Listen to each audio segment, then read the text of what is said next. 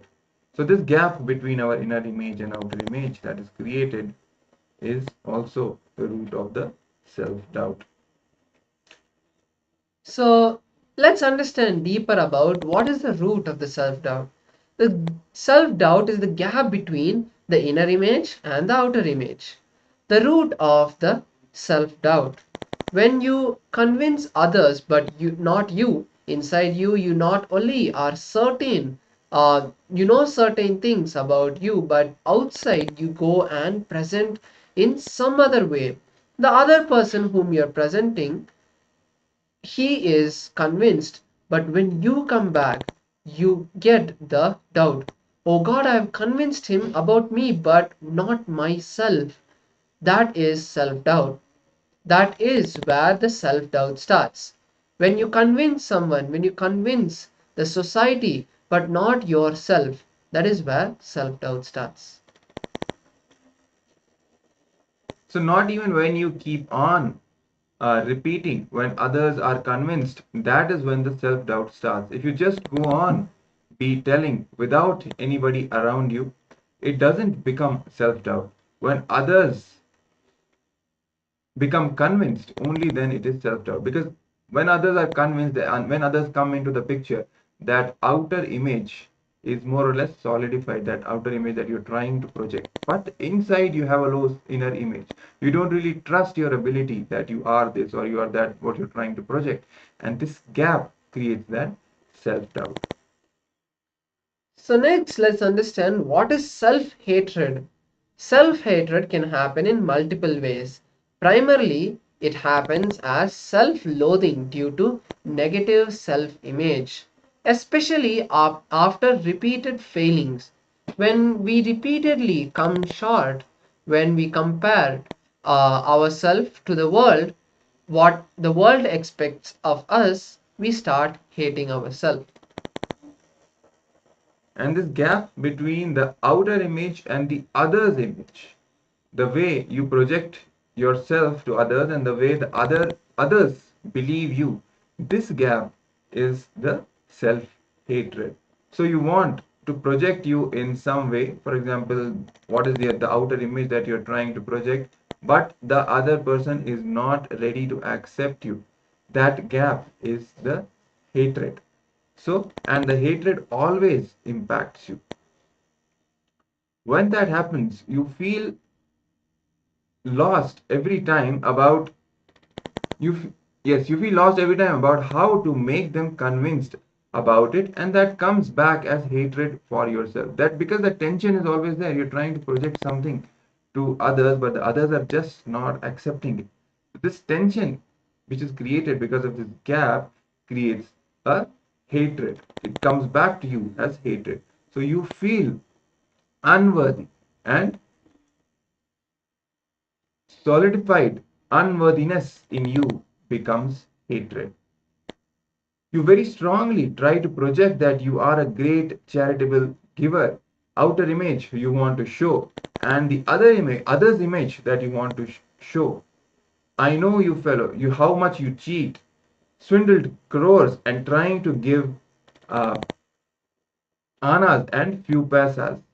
This is the other's image. For example, even if you want to show that, oh, you're a big charitable person, you're giving charity, you're giving money for donation, but from the other side, what you really see how others are perceiving is like, I know how much of billions and billions of dollars you have swindled, and now you're just trying to show yourself off as some philanthropic person just by giving a few cents.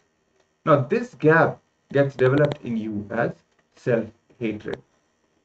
So the root of self-hatred is feeling I am not enough. That is the space where the self-hatred starts growing. Now let's see self-denial. Self-denial is the gap between our inner image. Self-denial is the gap between our inner image about the world and what the world expects of us. For example, if we think that the world is unfair, then we feel that we can never be lucky. So we believe that we can never win, no matter whatever we do. So we never try. But only if we tried a few times, we can see that our assumption about the world is not true. But since we have decided that we are not lucky and we will never be successful, we will not even participate, thus denying the chance to succeed. In this sense, the world expects us to try, whereas our self-denial keeps us sitting on the sidelines. When you are stuck with self-denial, look into your idea about how the world functions. Usually, you will find that you have some fixed idea about the world, and you will also find that due to the fixed idea, you are not doing something that should be done. And the self-denial, which is the gap between the other's image and your life image. You always wanted others to feel very good about you, but inside your heart, you are very clear. Everyone around you in life cheats or is out to get you. So this gap, you never try to fill the gap. You constantly live in denial. So not being in touch with reality and go on denying reality is self-denial. All your worries are self-denial. It is not there in reality, but you feel it may come. You always wanted others to trust you, and you will not trust others. You think that is your intelligence. No, that is your stupidity. So when you don't expect others and you deny it on you, then okay. It doesn't become self-denial in you. When you expect others and but you don't do it, then it becomes self-denial. So when you give up or compromise from the space of powerlessness due to others' image or life image, you deny some parts of you, and that becomes self-denial. When you compromise on something from the space of responsibility, then it is not self-denial. The biggest secret is opening up, but not being powerless. Trust, open up, but never being dependent. Completely opening, trusting, but not being powerless. But unfortunately, whenever we open up, we are feeling vulnerable. So we close ourselves, but we expect the other person should be open. This gap you expect the other person should be feeling. You are trusting, you are loving, you are compassionate, but you are never trusting or loving or compassionate. This denial, as long as you think this is intelligence, you are gone. Life is destruction. All breakdown in life happens in self denial. So let's now look at a small image to give us a better clarity about the gaps between each image. So here we have the inner image and outer image. The gap between both of them is self-doubt. The gap between others' image and the outer image is self-hatred. The gap between others' image and life image is self-denial. So these are the three gaps that we are working on today, and we are going to be completing with them. So the definition of the gaps, once again giving a recap for all of you. The gap between inner image and outer image is the self-doubt. The gap between outer image and others image is self-hatred. Self-hatred is when you project yourself in some way but the others perceive in some other way. When you become powerless about it and you start hating yourself, I am not enough, I am not sufficient, others are not believing how I'm projecting me, that is self-hatred. And finally, the gap between others image and life image is self-denial. So let's look at an example in the three self-doubt, self-hatred and self-denial. So you are sick and you want to get well. You think, will I get well? That is doubting yourself, self-doubt. Next is self-hatred. I think I'm not worthy of getting well. Whatever I have done, that is why I am going through this self-hatred. And finally, I know I will not get well. I am sure about it. That is self-denial. This is the game that we are always been playing in our life. So let's now watch a satsang where Swamiji shares some deeper insights into how to break the wrong identities that we have built and build a powerful inner, outer, others and life image without any gaps. Let's watch the satsang now.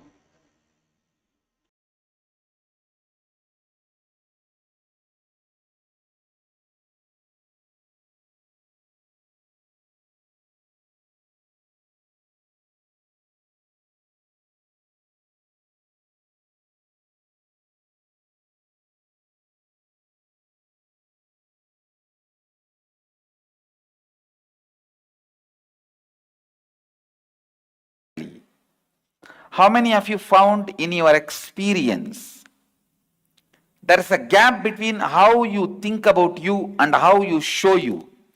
Means gap between inner image and outer image.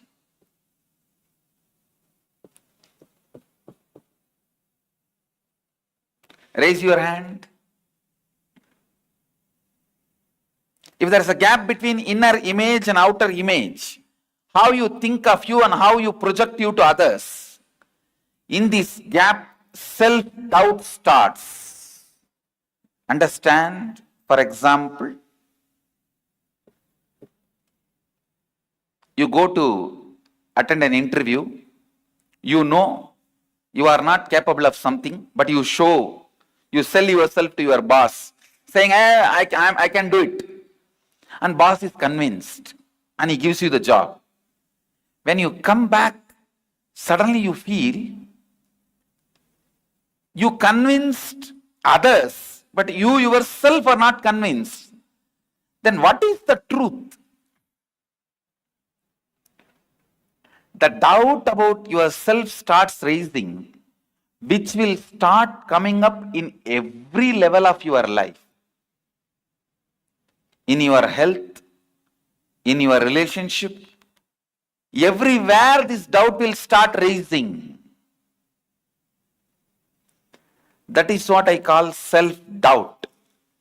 How many of you think you have this self-doubt? Raise your hand.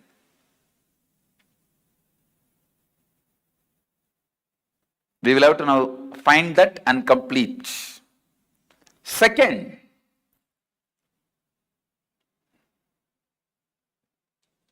how you project yourself to others, outer image,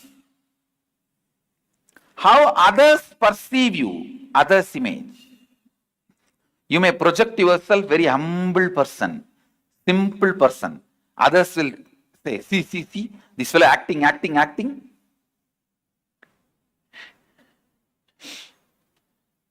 You may project as a humble, simple person. Others will say, see, this fellow, how he is acting. How many of you have experienced this? Raise your hand. You may project yourself in one way, others completely perceive in a different way. Raise your hand. Let me see the gap between outer image and others' image. Listen. When others perceive you in a different way, you naturally start feeling you are not enough unto yourself. You will start feeling, I am not enough. That is the source of all the self-hatred. Please understand, self-hatred. When you project yourself in some way, but others perceive in some other way, when you become powerless about it, and you feel you start hating yourself. I am not enough. I am not sufficient.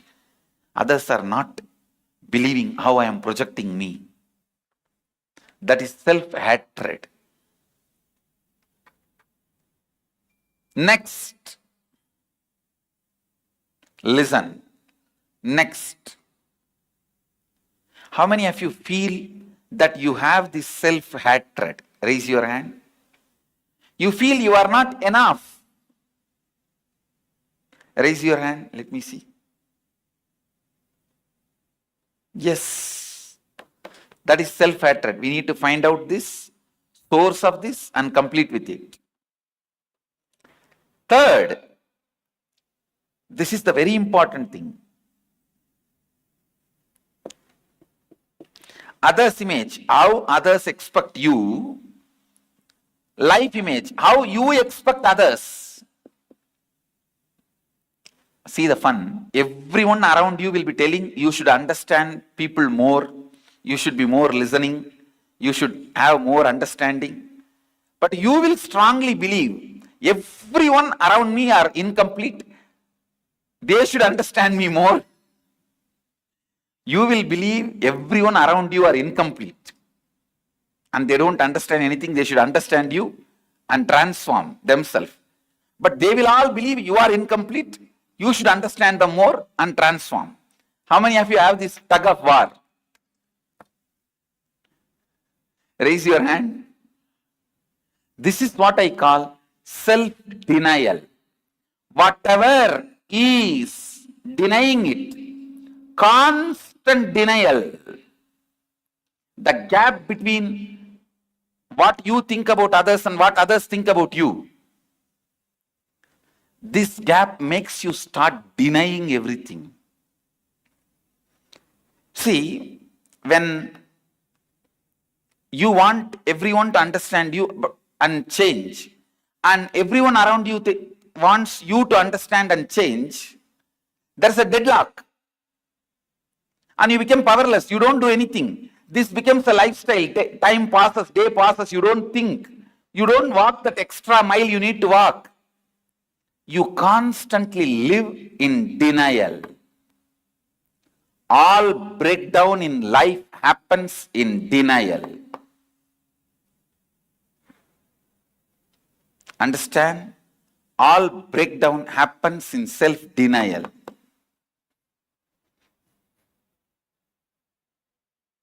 How many of you think you have self-denial? Now it is time. You sit and pen down all the self-doubt you have, self-hatred you have, self-denial you have. SDHD. Like ADHD for kids, SDHD for grown-up kids. SDHD patterns. I wanted all of you to spend little time now and understand the self-doubts you have and the incidents when it started in you. Self-hatred you have and incidents when it started in you. Self-denial patterns you have and incidents when it started in you. Start. SDHD. Start penning down.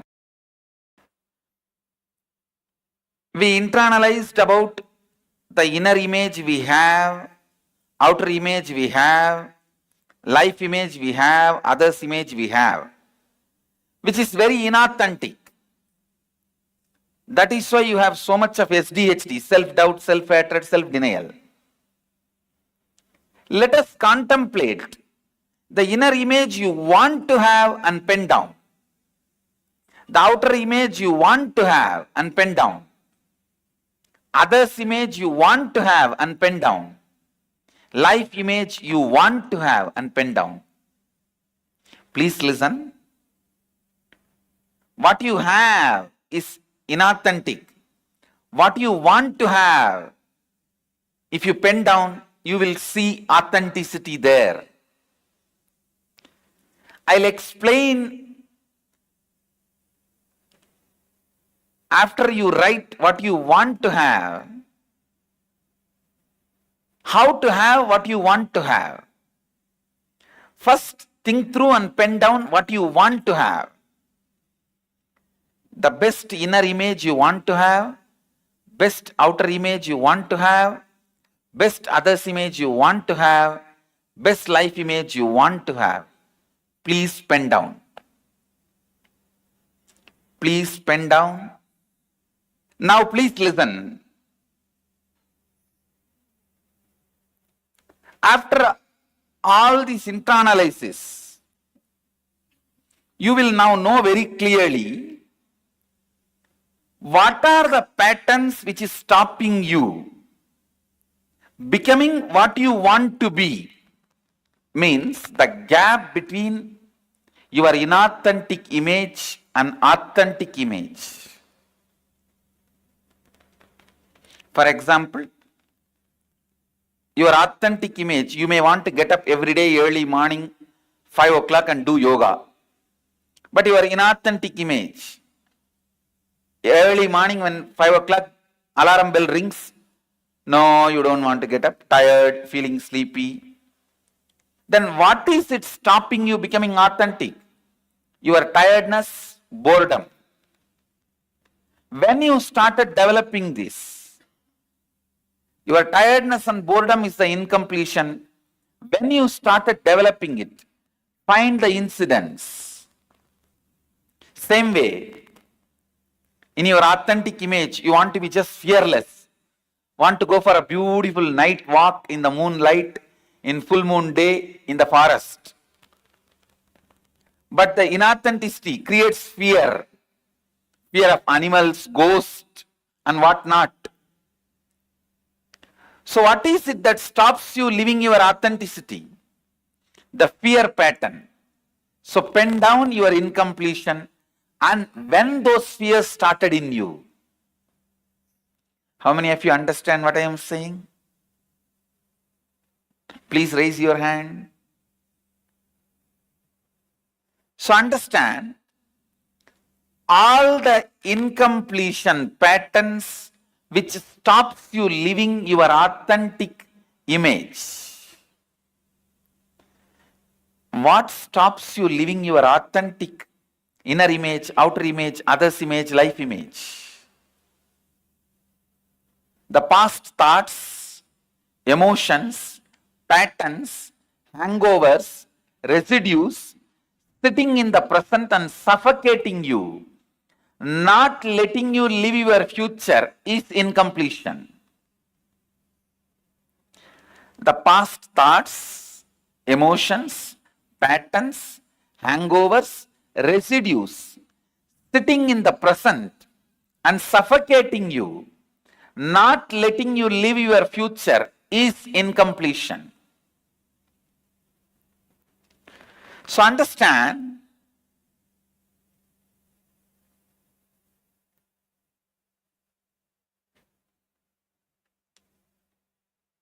think and look in, pen down at least 11 incompletions. You must be having 11,000, that's different. At least 11, pen down. The 11 incompletions stopping you becoming authentic. And the incidents when those incompletions started in you, as early as you remember, pen them down. I bless you all. Let's all radiate with integrity, authenticity, responsibility, enriching and causing eternal bliss. Nityananda. Nityananda ధ్యానపీఠం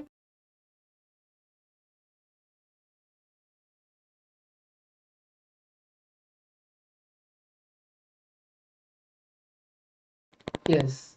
So that was another powerful satsang of how Swamiji shared about how the gap between the four images, how it forms the self-doubt, self-hatred, and self-denial. So let's now work on closing these gaps and bringing ourselves to completion. Yes. So we will now be entering into a internalization exercise in which we will be looking deeply into our self-doubt, our self-hatred, and our self-denial, the STHD that we carry.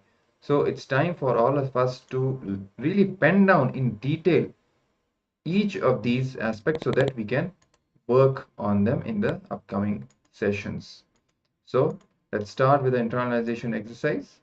The first step, pen down the self-doubt that you carry. So whatever self-doubt you have, whatever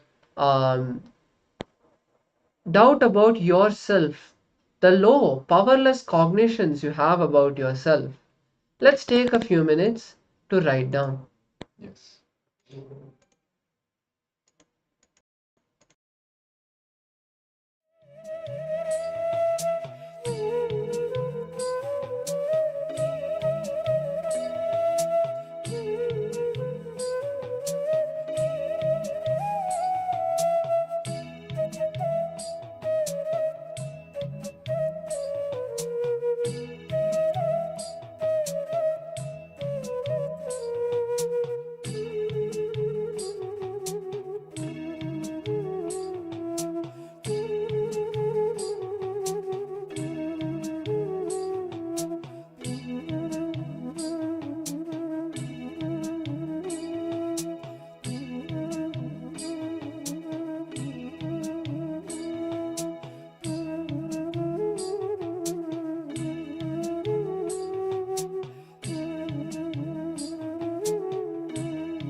Yes.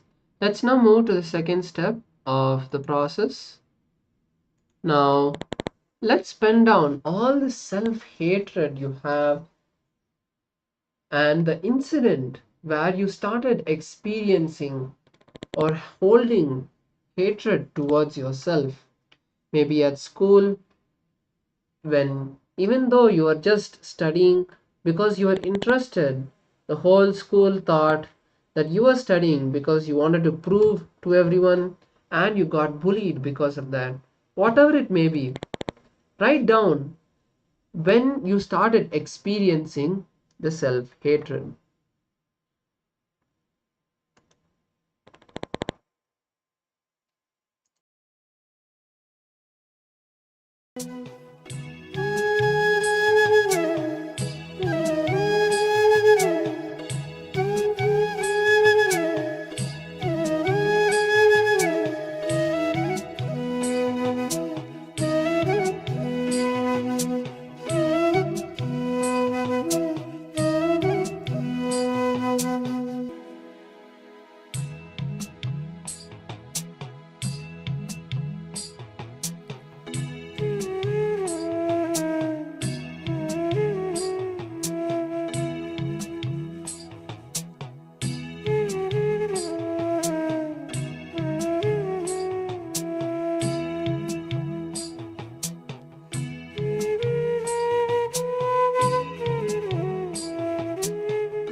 Yes, let's now move to the next step of the process and the final step, where now we write down all the self-denial that we have and the incident when it started.